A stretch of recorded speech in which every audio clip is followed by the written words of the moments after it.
मुंख्लं प्रधान दैमारिनि 20थि जि मुंख्लं सान फालिनाय बेयाव आं बिबार बावनो मोननानै गावखौनो सौभाग्य होननानै आं सानदों, खाफाल गोनां होननानै सानदों। मानो होनबा बिर बिथांमोनखौ सिबिनो मोननाया जोंनि थाखाय मोनसे सौभाग्यनि बाथ्रा, खाफाल गोनांनि बाथ्रा आरो बेखौनो आं दिनै फिल जादों। दियानो जाहैबाय मुंख्लं बिथाङा जि थासारियाव मुंख्लं जानो गोनां जाबाय बे जोंनि थाखाय मोनसे गाज्रि थासारि आरो दुखुनांथाव मोनसे थासारि आरो बेवहाय थांनाय 25 बोसोर जाहाथे दिनै 25थि बिथांनि थैनाय सान फालिनाय आरो 25थि थैनाय सान फालिनाय लोब्बा लाखिनानै खोब दुखु नांदों आरो जोंनिनो मोनसे समनि बिबानगिरि लोगो जे बर' माहारिनि जि संग्रामा जोंनिया थांखिया बिएससि बिटिआर बिटिसि नङा। जोंनि थांखियाथ' आलादा न'खर दानायसोमोन, सेपारेट स्टेट बड'लेण्डनि बाथ्रामोन आरो सेपारेट स्टेट बड'लेण्डखौ जों मोनफुंनो हायाखै। दा बेवहाय जोंनि गेजेराव बिएससि सुक्ति खालामग्रा बिटिसि सुक्ति खालामग्रा बिटिआर सुक्ति खालामग्राफोरनि गेजेराव बाद बुदेनदा जों जानायखौ नुनो मोनो, बाथ्रा दान्थेलायनायखौ नुयो। बे जोंनि थाखाय मोजां लक्षण नङा। मानो होनना बुङोब्ला बिएससिखौ जोंबो गारबोआखै, बिटिसिखौबो जों रिजेक्ट खालामबोआखै, बिटिआरखौबो जोङो जेबो बुंनो हाथ'वा।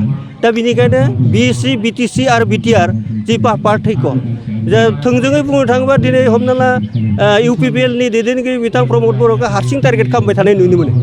खिन्थु बि हिसाबैथ' जोंनि थाखाय सम्पुर्ण भाबै जोंनि गांनाय उखैनायखौ सुफुंनो हायाखै। बि हिसाबैथ' बिएससि सुक्ति खालामग्राखौबो जों समाल'सना खालामनांगोन।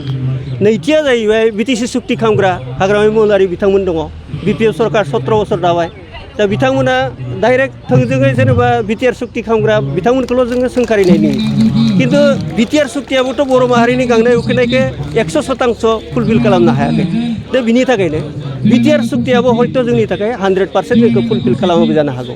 खिन्थु बिएससिखौ जों जेरै नेदों इमप्लिमेन्टेसननि थाखाय, बिटिसिखौ जोंबो जेरैबायदि इमप्लिमेन्टेसननि थाखाय नेदों, थिग बेबायदिनो बिटिआरखौबो मोनसे समसिम जोङो इमप्लिमेन्टेसनखौ जों नायनांगोन।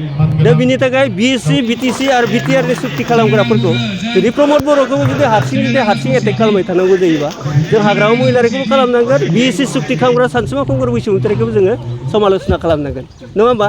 दाया गासिनियावबो, खिन्थु जों रावखौबो दाय होनो थाङाखै।